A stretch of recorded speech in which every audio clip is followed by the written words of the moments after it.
Hi there, I'm Agnete from Madder Mortem, and you are listening to Into the Unknown Radio.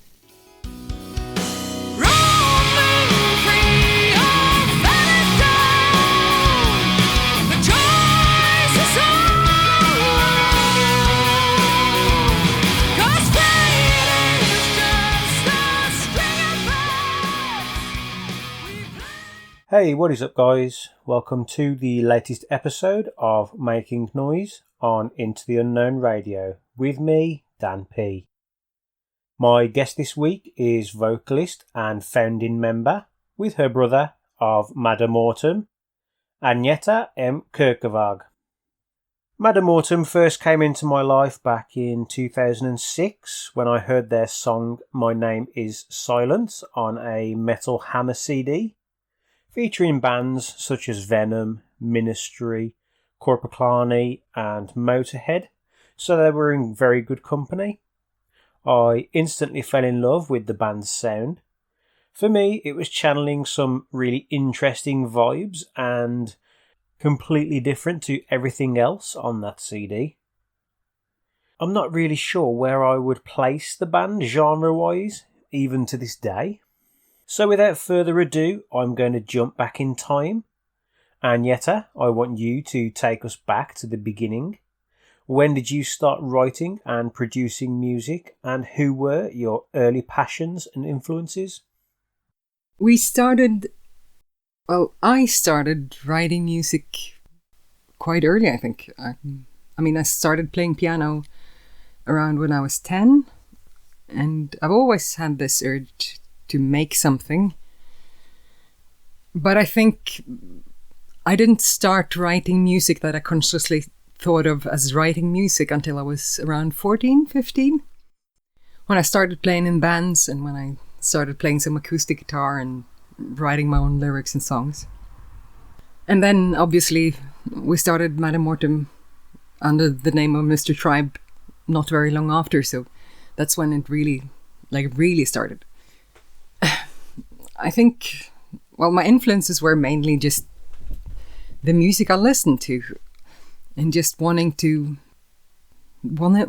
make something, just having this urge, I think, to speak on some level, to put something into the world that it's hard to describe because it's almost like an itch in your soul somewhere. There's something that needs to come out.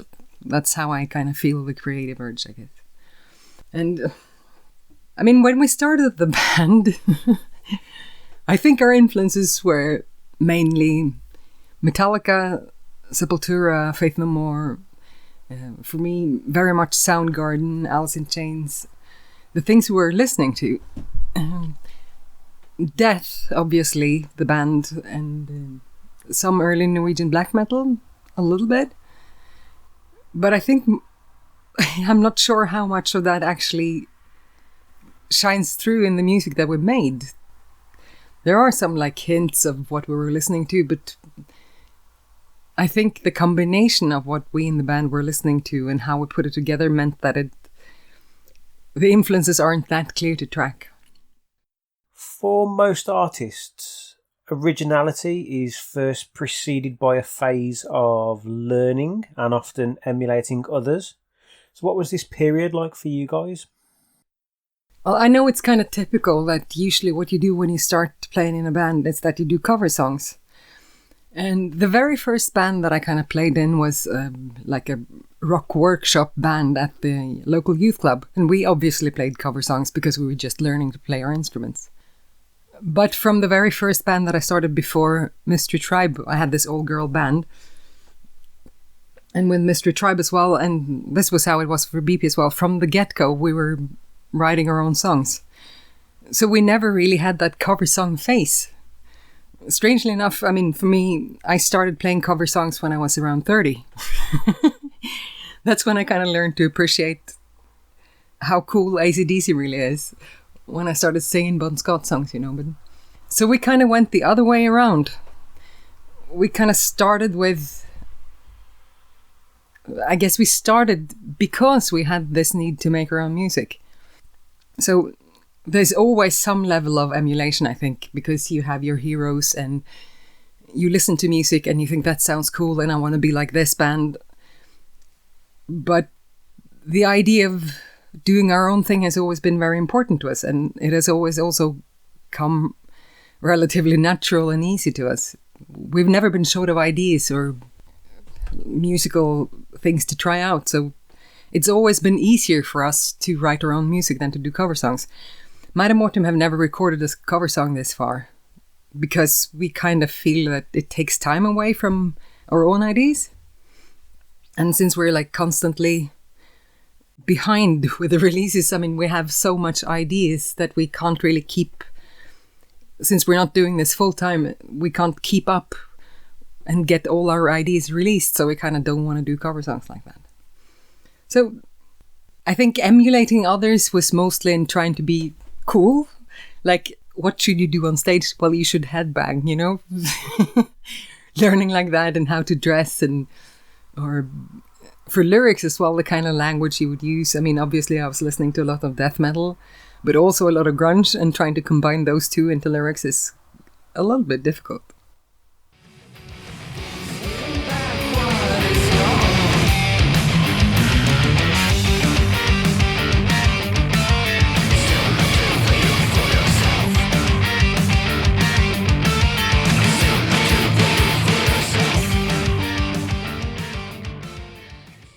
This next question was actually sent in by a friend of mine and listener, Hayley M. And she is asking, how many albums did it take for you guys to hone your sound and achieve the sound that you were after? Could you explain the evolution of the band's sound per album, as there's obvious growth and change from record to record? Well, thank you for that. I think, well, one of the main reasons we re-recorded Mercury is because we've always felt that that was the one that kind of stuck out a bit. That was an album that we did when we were young and unexperienced, and where I think our vision for what we wanted the album to sound like was a lot more aggressive, for instance, than it turned out. I mean, I love the album, but it is very melancholy and very soft and very misty. So I think we were super fortunate when we were recording our second album, All Flesh is Grass, because Century Media sent us a CD with songs from different studios, and there were 2 songs from Studio Underground in Västerås, and we thought they sounded excellent, and we checked out the guy a little bit, and we figured, okay, well, this sounds like a good idea, and it turned out to be maybe one of the best ideas we've had ever. Pelle, who runs Studio Underground, is amazingly good at what he does, and is really, really good at also finding a way of getting something good and also getting it done within the time frame that he needed to have. So he understood, I think, what we were looking for, and he found a way to do that and to help us bring our sound out before we really had the idea or had the technical know-how to do it. So I think for me, from All Flesh, I think our sound is kind of set. Obviously, production-wise, there's always things he could have changed, but I think from there, and our productions were quite close to what we wanted them to be. Because, I don't know, I think because it's always been about the music, and when you start from the music, it's not really that difficult, I think, to imagine what it should sound like. It can be technically difficult to accomplish that sound. But figuring out where to go for the production is not that difficult, I think. And also we did 2 albums with Pelle. Amazing job for him both times. And I think that kind of like set us on the path. Also a little bit of a shout out to Peavey 5150. My brother bought one for his confirmation when he was like 13. That's still the same amp we've been using for all the recordings this far. So that's been a big part of our sound as well, I guess. So let's see. And then there was explaining the evolution of the band's sound per album. I mean, Mercury, a lot was happenstance. We had an idea that reverb was really cool. And I think this was when, early black metal was kind of starting to seep into our musical style as well. this whole idea of this reverb-drenched landscape. We wanted some of that chilly, chordy feeling from the black metal, but obviously we weren't playing black metal. And then we were shady at production, and the studio we were working in didn't really live up to our expectations either. So Mercury, a little bit happenstance. All Flesh is Grass, it was exactly how we wanted it to be, in your face with a lot of teeth, but also a lot of melody and musicality in it. So it's quite an aggressive production. Not very smooth, which I really like. It's a very honest production. It's recorded without click tracks, etc. I love it. We moved on to Deadlands. For Deadlands, we did a lot of pre-production ourselves at home because our level of ambition was quite high with the songs and with the details we wanted to make. So we had to try to figure out like harmony lines and all the details just to make it with the studio time. And we also had quite a conceptual idea for that album. We wanted to make a bleak monster. And that's kind of like what we told Pelle as well. And I think one of the references was the Roots album from Sepultura for some reason. And so I think Deadlands really works. It has this really, really heavy production, like really like heavy metal production, even for the softer parts. But for some reason, I think it works on that album. Then came Desiderata. We did that album with our friend Henning Ramset from the band Ramset. If you haven't seen his Zetning videos live, you have to go and check it out. He's hilarious. He does like jazzy covers of metal songs. I did The Thing That Should Not Be in a Scooby-Doop version. And that was a much longer studio process. It got a bit more drawn out. And we wanted something that was less, less heavy, something that was a bit more dynamic than the Deadlands sound had been, because the songs were different as well. The songs were more, I guess, broader in genre than Deadlands was. The only thing I'm not that happy about for Desiderata is the vocal sound, because I would have liked it to be a bit crisper and clearer. But as a whole, I think the album works. Then came 8 Ways. And 8 Ways was the first album we produced ourselves. So that was a kind of like, it was a fun experiment. And I think you can tell, actually, if you listen to the album, because it's so produced. There are so many little details in like vocals, extra little fill-ins, effects, EQs. There's such a lot of detail work there that I think it kind of clearly shows that we were finally without time restraint on what we were doing. We moved on from then. We invested money in the whole recording budget in equipment, and from then on I think it was really no way back. Red in Tooth and Claw, self-produced again, and I think it has the production is a lot simpler, which I think really suits the songs. We wanted to get a little bit out of that production-y approach and focus more on the songs, which I think we managed quite well. And then there's Marrow from 2018, which I think is our best production this far. I think BP's work on that is so amazing because it's so warm and so organic, while at the same time being crisp and clear enough to give all the details. And I think also as a band, we've started making some more editorial choices, being a bit stricter about letting the song be what it is and not forcing it into like this wild progressive land, but just trying to build on more the core idea of the song. And I think that also makes for a clearer production because you kind of edit out a bit more of the disturbing elements, I think. So that was a really, really, really long answer. So I hope it kind of makes sense. I too think that we've grown and changed from record to record.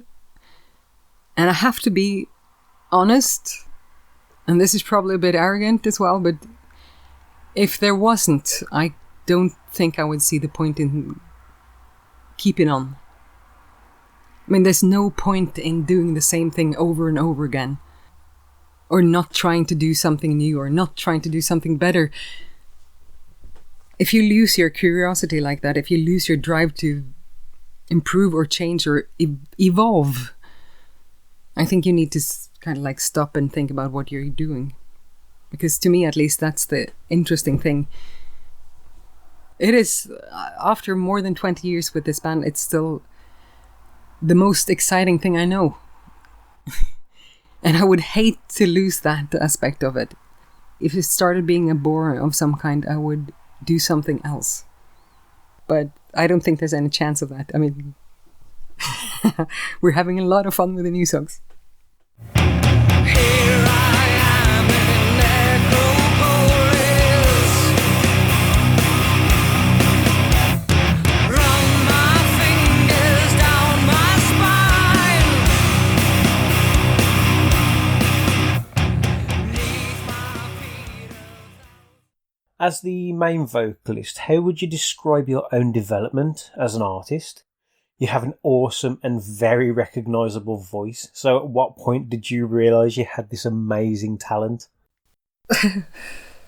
Well, when did I realise that I have a talent for singing? I don't know, around 3 albums in, I guess. I think it was around Deadlands that I started finding my confidence as a singer. And I don't think I really saw myself as a vocalist until then. Before that, I always thought of myself a lot more as a songwriter, as a composer, I guess you could say. And the singing was more or less accidental, just because nobody else wanted to sing. And I liked it. I mean, I always liked singing, but it took a long time for me to find the confidence in actually kind of thinking, yeah, you're good at this. I mean, by now it's quite different. I mean, we're 20 plus years in, and I have a lot of experience in training, but to begin with, I was very uncertain about my vocals. So I went from, I kind of jokingly often say that I'm a good singer on spite. You know, it's years and years of just doing it. But that's not entirely true either. I mean, there's like physical conditions that you have a voice that's suitable for development as well. But mostly it's just been about having ideas, having musical ideas that you need to realize, and then you just have to fucking work your voice until it does what the music requires. Because I think that's like how you can sum up Madder Mortem, is that the music always comes first. And it always has. So I think all my development as a singer has come about because I've had ideas that I haven't yet been technically able to do, but that the idea has been important for the music, and so I've had to work on those things until I could do what the music required, I guess. And I've never been good at pretending to be anybody else. So I guess the recognizability comes from just not having an option to try to be something else. Just, I have this voice, this is what I have, and I have to try to make that as true as possible. I mean, that's maybe one of my main goals, is to make it sound like what I'm singing is true, because I want it to be true. I got a compliment from a friend of mine at some point. He said that he'd heard this quote about an actor who'd been asked how to act well, and he said, just walk into the room and speak the truth. And this friend said that my singing sounded like that, and that's the nicest thing anybody ever said to me about my singing. That's what I want. I want it to sound like it's the truth. In the beginning then, what were the main compositional and production challenges you guys were facing? Well, the main compositional challenges in the beginning, the compositional ones weren't that big. I mean, we didn't know a lot, but with music, that's the fun thing. I mean, you just try different combinations until you find something that fit.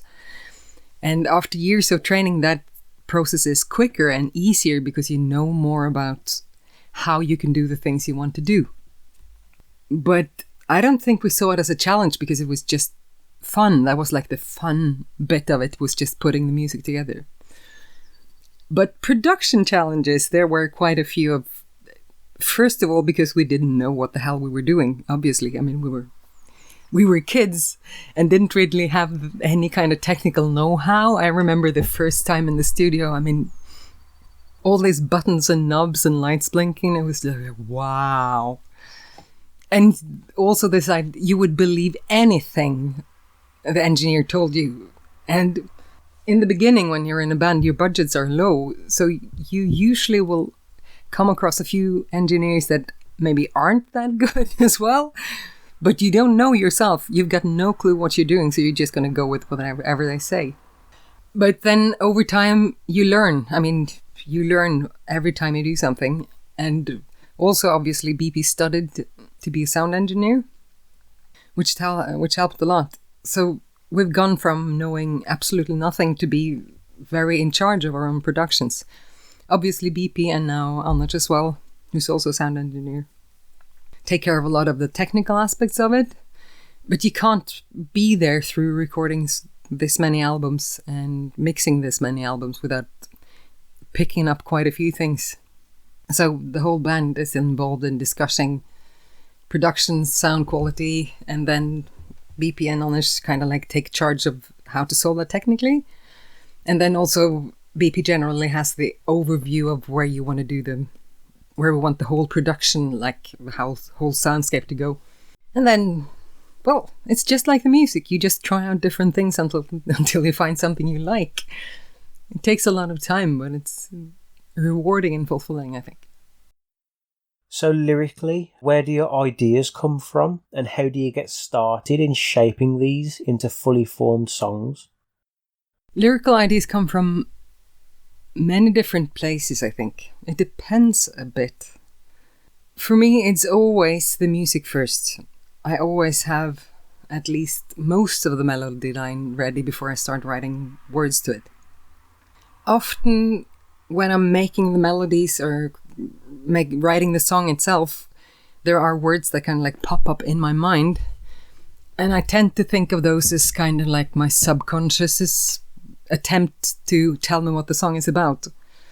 And then there's the process of kind of like feeling the music. Which emotions are there in the music? What is this music speaking to? And it's like a translation in some ways. It's a very difficult translation because music is a language that can speak about different things or speak differently than words can. And I often find that music can be a lot more precise and a lot more clear for some emotional areas than words can be. I mean, words sometimes just muddle what you're trying to say, whereas the music can kind of cut through it and get straight to the heart of things. So that's usually where I start, with the music, and then any words that pop up there, or the feeling that I find is in the music, and then I kind of like go around percolating a bit, trying to figure out some kind of like concept or idea that can explain this feeling or this idea. A few times it's been different, where I've had a very clear feeling that I've needed to make music for. And then the lyrical direction has been a lot more easy to find, obviously, because I knew what I wanted to say to begin with. And those are always the easiest lyrics as well, where I know very clearly from the start what I want to say, like what the main message is supposed to be. It's harder with the really, really ambiguous songs where I have to kind of like dig a lot to try to find out what I'm really saying. And then there's a lot of just painstaking work. Sitting for hours and hours listening to the rehearsal tapes or listening to the pre-production and trying to figure out, well, there's the bit of what you want to say, and then there's also the artistic bit of finding words that are pleasing, like both visually on the page but also auditively pleasing. There's also the challenge of finding the right number of syllables for the rhythm and trying to balance this with doing the artsy form side of language while also taking care of the meaning. And in addition, as a singer, you also have to think about which vowels, which sounds work in this musical context. For instance, different vowels are different to sing in a high pitch, for instance. It's often an E can be a very bad idea if you're trying to hit a really, really high note.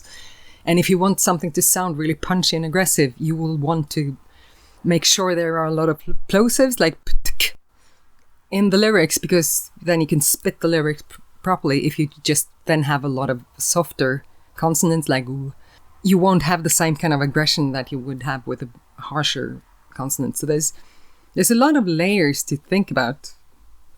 But it's rewarding, again. I think it's frustrating. It's extremely frustrating sometimes. And I can't count how many times I've been sitting like in the studio while they're putting down the last of the guitar, and I'm just like, where is this bloody word?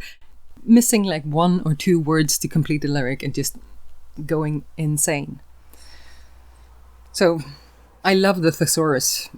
It's a good help sometimes. I mean, you can't just put in a word and find a different word, but it can help you start some kind of like trains of thought that might lead you to a solution at least. So a thesaurus and a rhyme dictionary can be really helpful tools at least.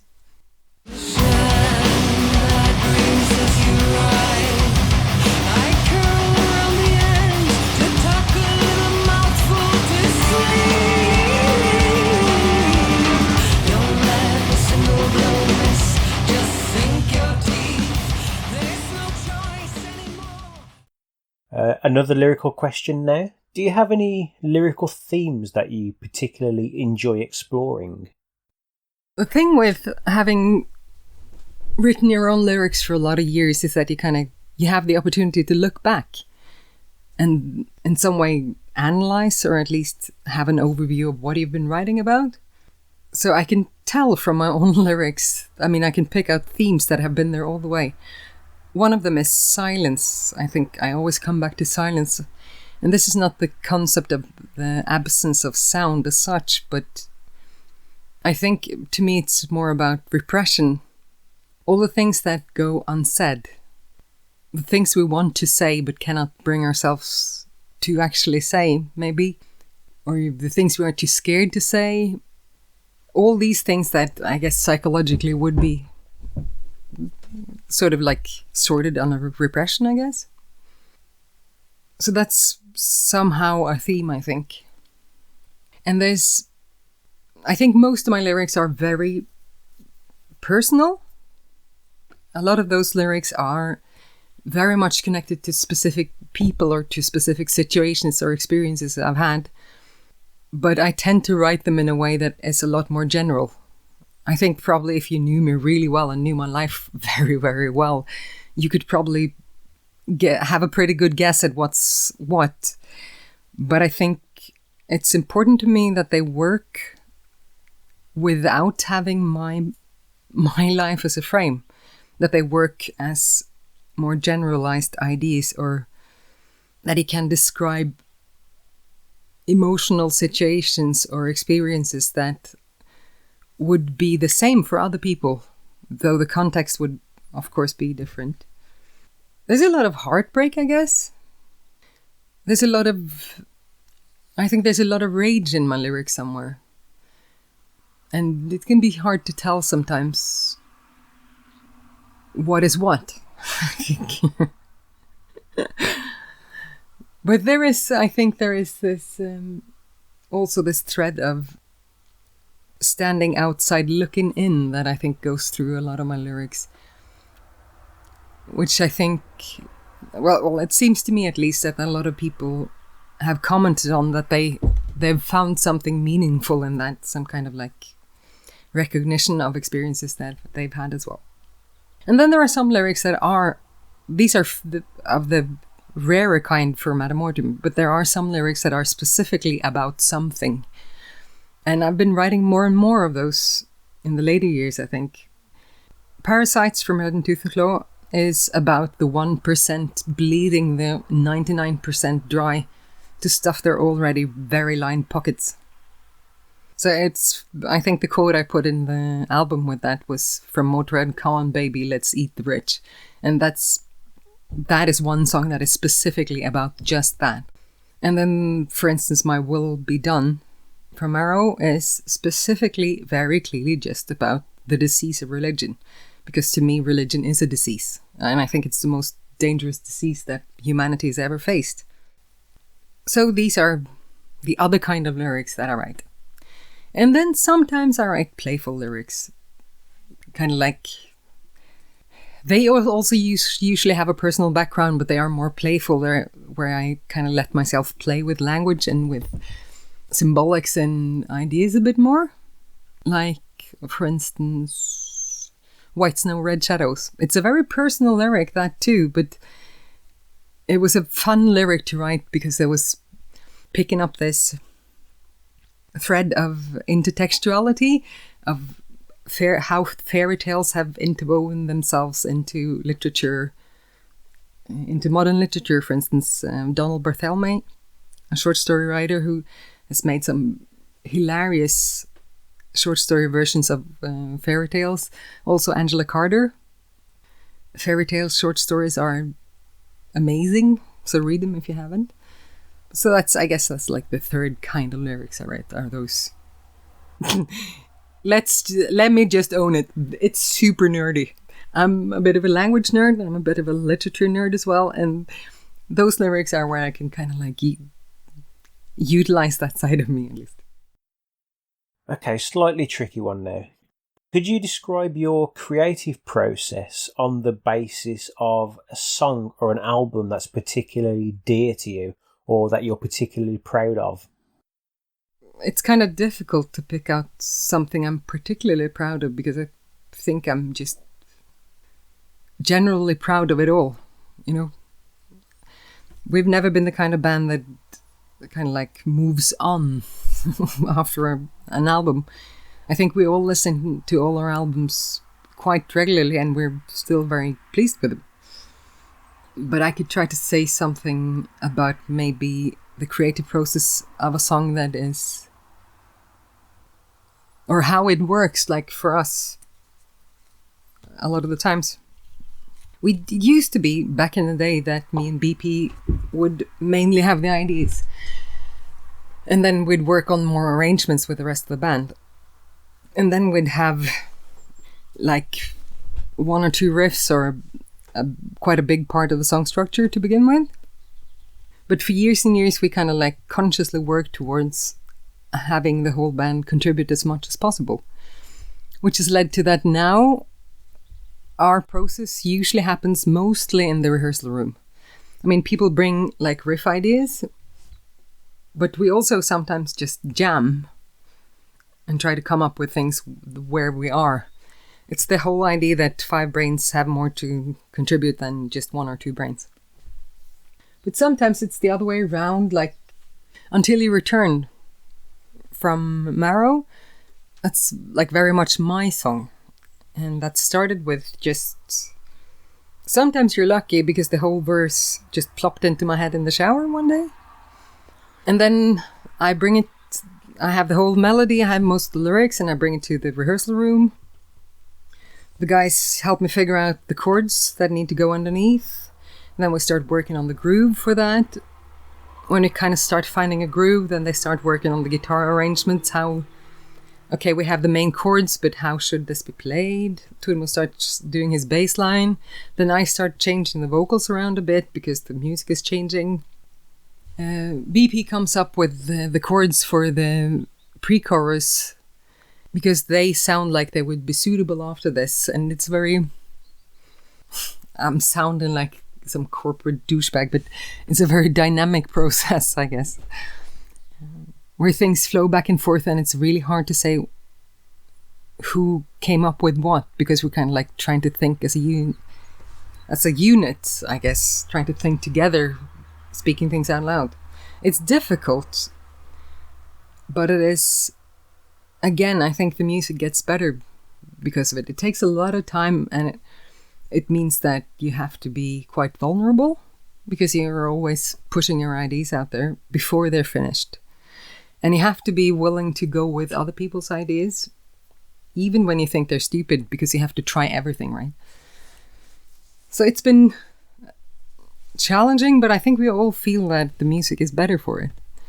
And it also is a very good exercise in working together with people. It makes you a lot better at that. So the creative process is, I guess, the only thing I know how to say about it is that it's unpredictable. You just have to start at one end and then see what happens and go with the flow of it. But there's work. I mean, I rarely think there's a lightning bolt of genius. I think there's hours and hours of trying out different things. And then a little bit of talent for imagining something that you haven't heard yet.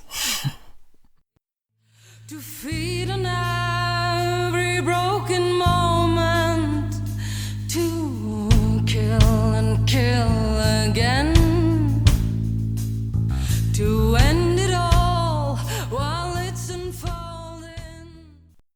Just to expand a little on a question I usually like to ask my guests, do you have a musical vision that you haven't been able to fully realise for technical or financial reasons? Or an idea of what music itself could be beyond its current form?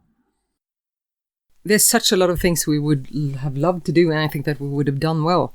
One thing would be working together with classical musicians or like strings or orchestras a lot more. I think that would be really interesting for us because we have a different approach to tonality, I think. We are into a bit more modern classical music, several of us, and I think that would be interesting to see in context with metal. Because I feel often when a more classical instrument or an orchestra has been brought into metal music, I think it has always been, or most of the examples I've heard have been quite, how should I put it, traditional, quite polite, and with a quite traditionally orchestral utilization of the instruments and or the orchestra. And I think we could pull off something that was a bit different. And that would have been awesome to have the possibility to experiment with. Financially also, I mean, I would love to try to do an album where we just went to the studio and stayed there until we had written and recorded the whole album. But that's obviously a no-go. It's too expensive, right? It's even difficult for us to actually record a whole album in somebody else's studio, which is why we recorded the 3 last albums ourselves. Just to have a bit more time to experiment with things while we're recording and stuff. And if we start branching outside music, the possibilities are endless. We've been super fortunate in having friends or allies that have given us the opportunity to do some really, really cool like combination or collaborations. Obviously, our cover designer for many years, Christian Ruud, him and his friend did an animation video for Where Dream and Day Collide. Tormod's brother happened to be an animator who made the awesome video for Armor. Costin now, working with Costin, we're just releasing some of the screenings that we did for the anniversary gig last year, where Costin was listening to Madder Mortem songs and painting to them, like making a visual interpretation of the songs. And anything like that, I would have loved to try to work with dancers at some point. And half of you now are thinking like belly dancers or something like that, but not like that, but like a dance company, something. I did this when I went to this folk high school, this boarding school kind of thing, artsy thing that we have in Norway. And there I had the opportunity to write music for people who were choreographing at the same time. And that would have been, it was super interesting, very fun. And I would have loved to do that again. And just having video budgets to do visually interesting things on a grander scale. I mean, I think our music lends itself very well to doing more experimental, stranger visual things. But that always means you need to have a bit of a budget to half-assed artsy stuff is not the thing that is. So you need a budget. And it would have been, I think, ask anybody who's in a band. I mean, having the budget to not have limitations other than what your imagination was. Just to be able to go for the vision solely. Musically, we can always do that, but the second we have to work with somebody else or we have to work outside our own competence, like we have the competence to record, but we don't know how to animate or we don't know how to make movies, then you need to have the budget, and then you have to start thinking in terms of limitations instead of in terms of art, and that is frustrating sometimes. Nice easy one now. What are your main musical and creative influences currently? And is it causing any direction changes within your writing style? I always find questions about influences really, really hard. Because, I don't know, I kind of don't see it as working quite that way for me. I listen to very little music these days, for various reasons, but I think I've listened to music for half an hour in the last 2 weeks, and then I was listening to Arvo Pärt, a modern classical Estonian composer.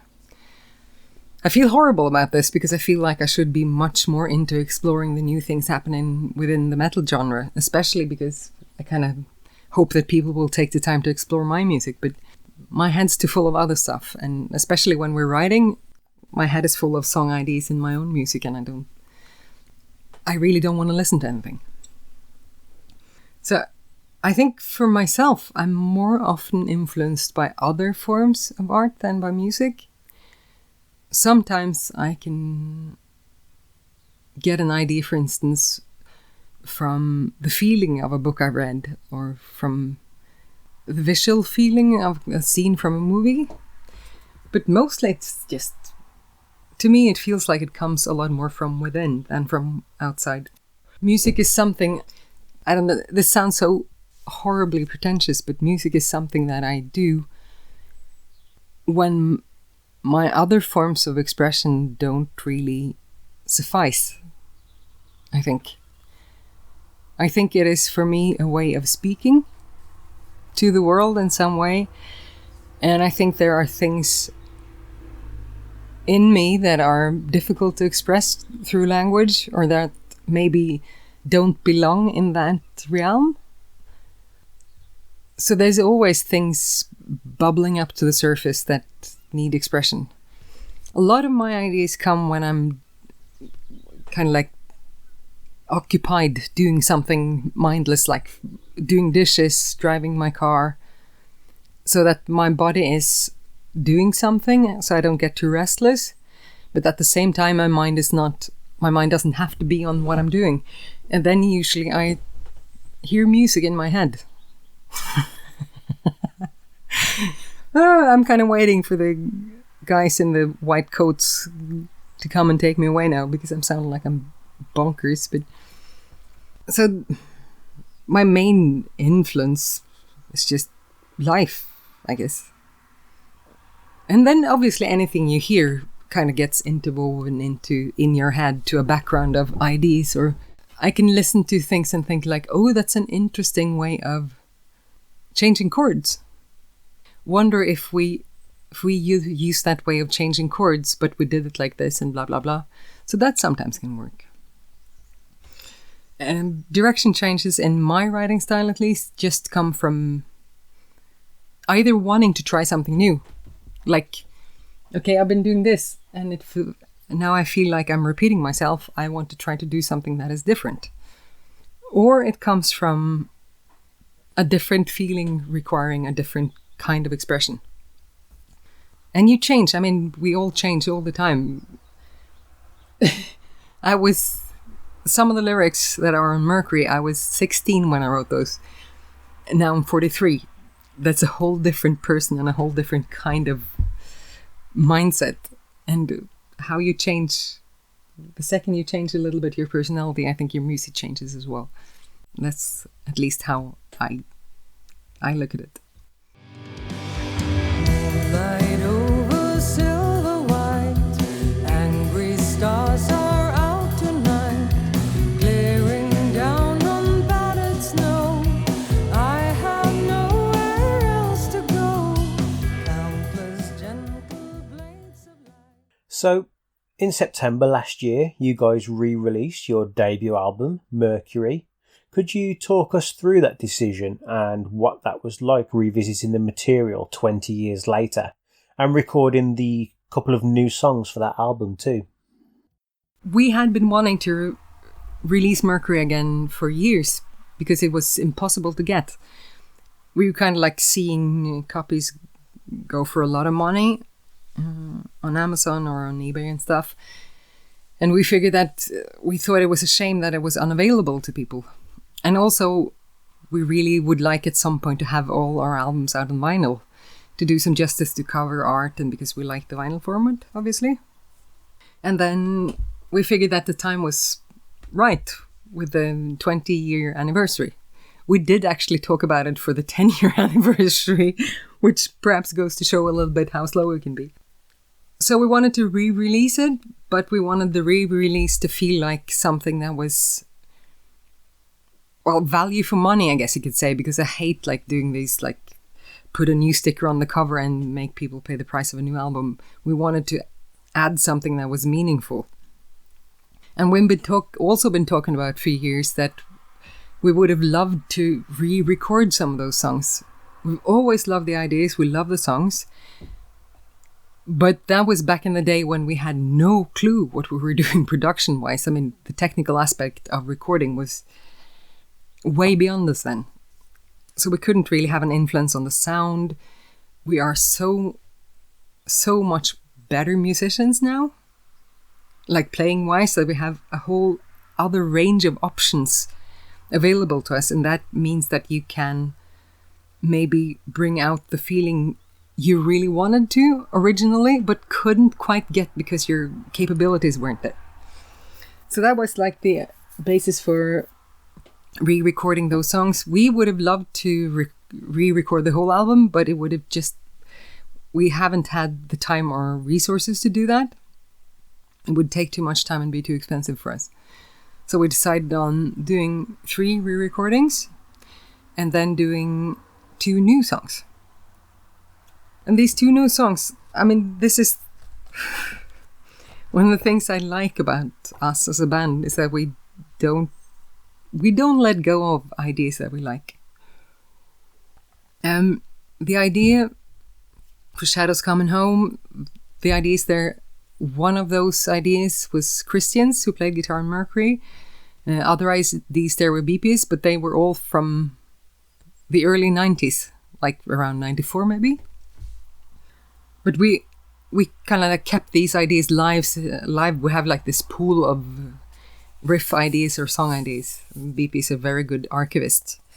And we'd been thinking about doing these because we really like these ideas, but we could never figure out how to do them then. Again, with this, we were kids with a limited range of possibilities, playing wise and technically to do stuff. And now we have a whole other skill set. So it was interesting to try to see if we can make it happen now. A little bit the same with Vigil. The opening riff there is one that Christian had again in the early 90s. And me and BP have been talking about this riff occasionally, like up through all these years, that how beautiful that is and how it would be awesome to make a song out of it. Me and Christian actually tried working with that in an acoustic setting at some point, but we could never quite make it work. Same thing when we worked at it back in the early Madder days, we could never get it right. And there was always this sense that this idea is too beautiful and too good to just make a half-assed version and kind of spoil the idea. So that was actually the first thing I think we talked about when we started talking about the re-release. Could we do this riff?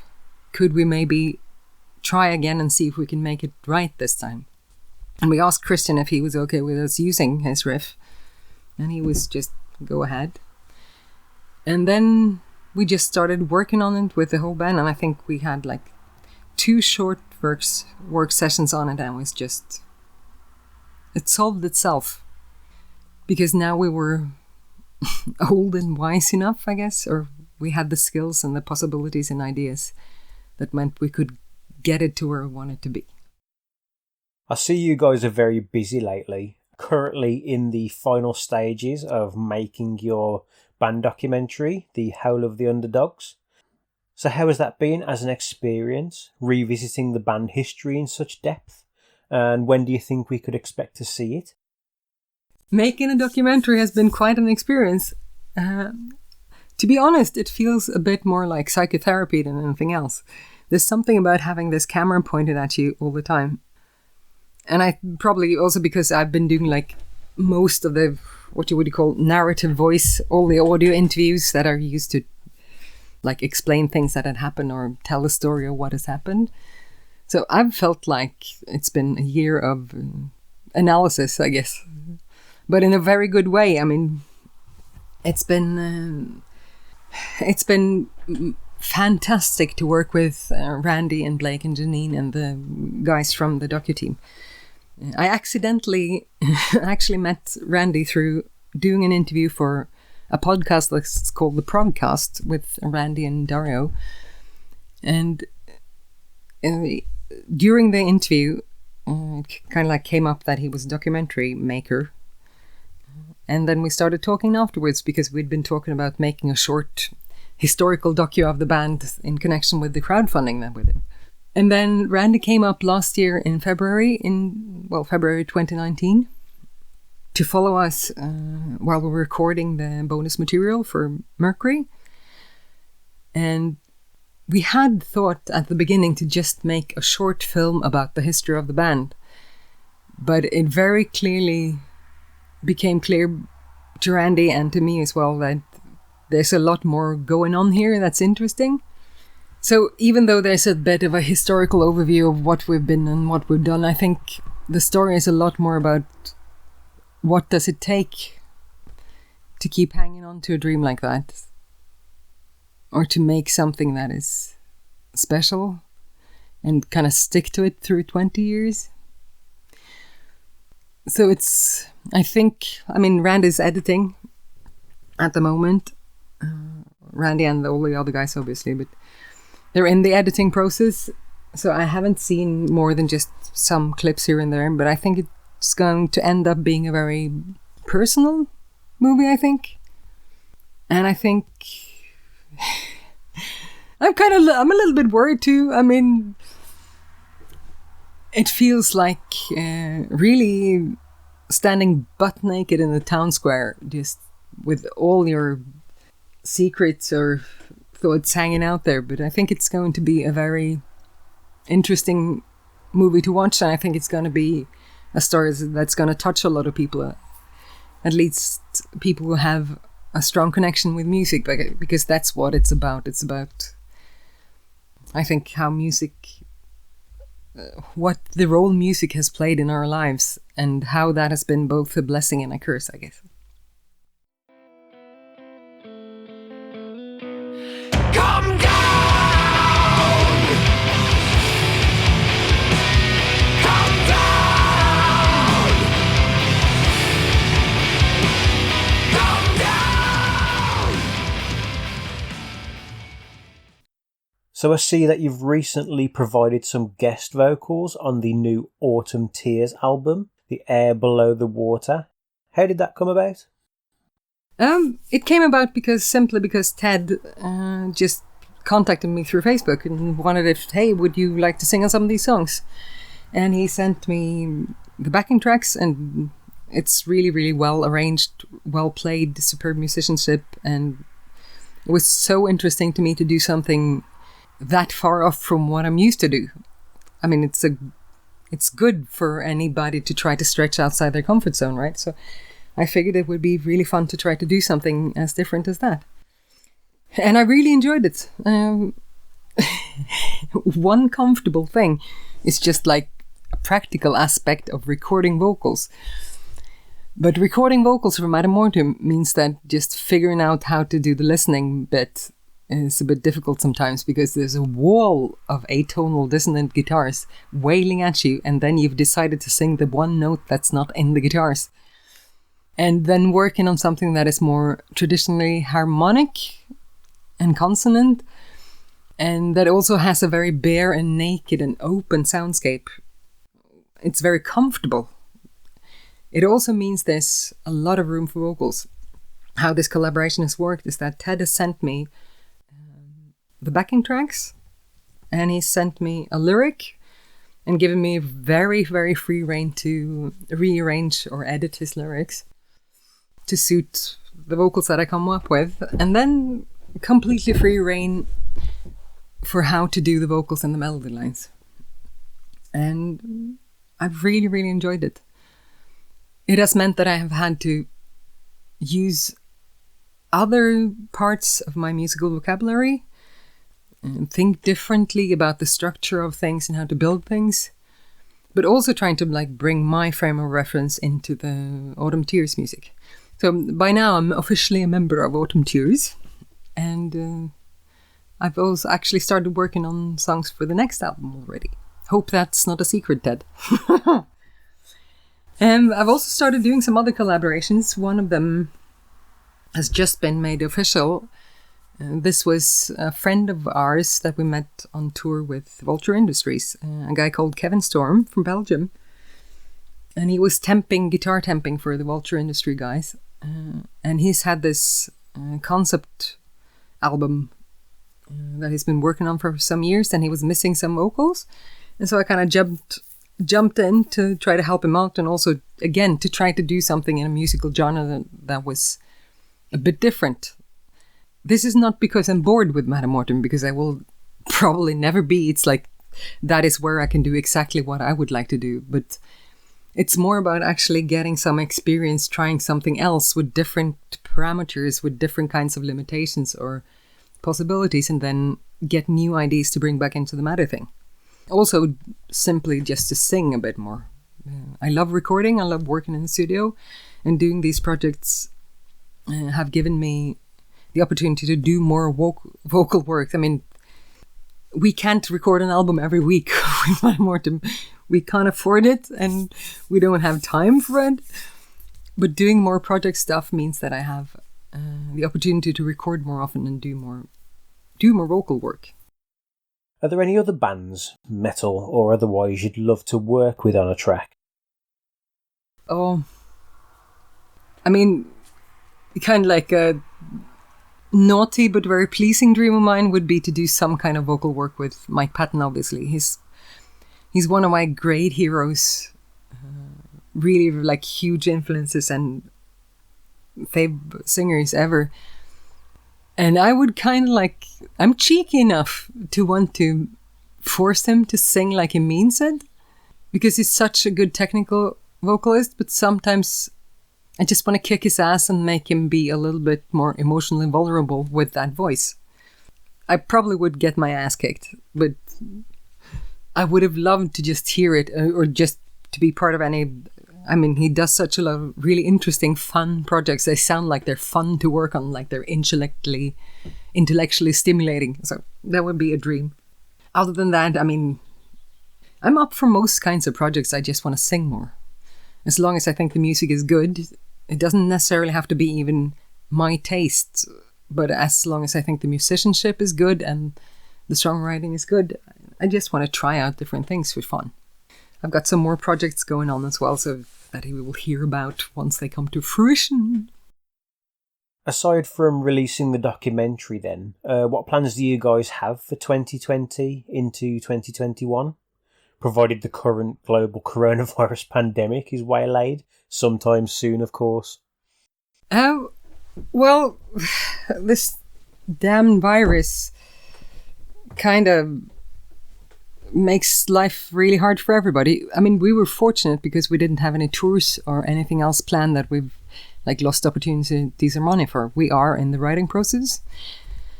We are maybe halfway into the next Madder Mortem album. So, I mean, this far, if the world works in a way that allows us to do it, I think our dream scenario would be to record the new album sometime in fall and have it out early 2021. We're doing the documentary, obviously. We are working on a possible live DVD release because we multi-track recorded and filmed the whole anniversary gig, which was a big, special happening. So we'll see. We are kind of trying to figure out how or if we want to do that. And then also I would say that 2021 is the 20-year anniversary for All Flesh is Grass. So I really, really want to get All Flesh out on vinyl. So that, to me, it seems like the 20-year anniversary would be a perfect timing for that. Or maybe also actually playing some All Flesh is Grass gigs. Instead, like, this is a big thing these days. Bands are doing gigs, playing whole albums, and I kind of like it. And for us as well, it would make sense. We've been around for a long, long time. And it would be really cool to go back to that material a bit more. It's very fresh still and very young and energetic. So it's really, really cool to play as well. There's a man far from here who made sure to stay well clear of taking hold and letting go, always choosing not to know. So I'm sure you know the UK loves Madder Mortem. Do you have any message for your loyal UK fans? And could we expect to see you guys on tour anytime soon? 2021 perhaps? Well, to all our UK fans, I've got nothing else to say than we'd really like to be there a lot more. At the moment, no live plans at all. We are in the position of just every band on the planet, I guess, just having to wait and see. And like most not so big bands, touring is expensive to us, so we always have to try to figure out a sensible financial solution. But the UK has always been one of my fave places, so I'd love to do actually a small UK tour, and we've been talking about possibilities for doing that. Would be really cool to try to, for instance, hitch up again with our friends in Madder Mortem that we toured with a bit before. We have no plans as of yet. I'm really sorry about that, but we have a burning desire to come back. I would really, really, really love to be back in the UK. So the second we can do it without infecting somebody or going super broke, we'll be back.